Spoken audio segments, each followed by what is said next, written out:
Hi, I'm Dave Epstein. Welcome to this edition of Growing Wisdom, and today I'm talking about two of my favorite plants for the fall, Russian sage and Caryopteris. So I've got a couple of varieties of Russian sage here. This is sort of the traditional one, just Russian sage, doesn't really have a name to it.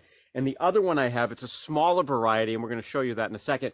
We also have Caryopteris, which is another wonderful plant for the fall, which has these super beautiful sort of purpley blue blooms, as well as the grayish silver foliage. Of course, it's green, but has that gray silver tinge to it. Let's take a look.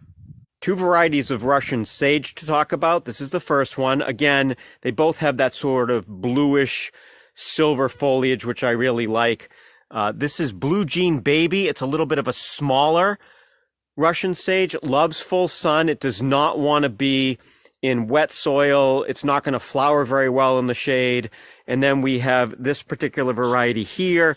And again, if you look at this variety, this is just sort of your regular Russian sage. Doesn't have a cultivar name. It's just called Russian sage. I love this. It will die back quite a bit during the course of the winter. You can see those little buds there. That's for next year.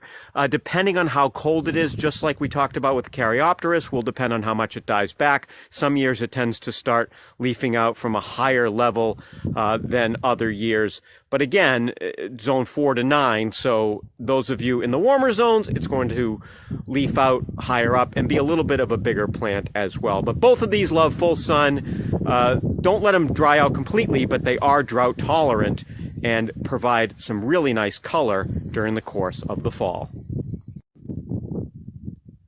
So the thing about Caryopteris is it dies back somewhat during the course of the winter. So it's sort of what we call more of a woody perennial. So this new growth here, fairly woody, and it will die back way back to here in the winter, depending on how cold it gets in the winter. Now, what I do is I end up covering mine with some leaves here, something like that. And then it tends to leaf out from, these are the leaf nodes or the little buds for next year already. They'll kind of dry up during the winter and then start leafing out again. It just is going to depend on exactly what zone. This is hardy zone 4 to 9.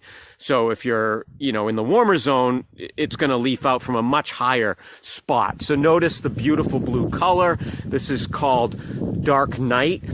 We really like this variety a lot. You can see the tag here, called Dark Night. The nice bluish green foliage, the wonderful flowers, and it's really just a really, really nice plant. I like putting these in mass if you have the room for them.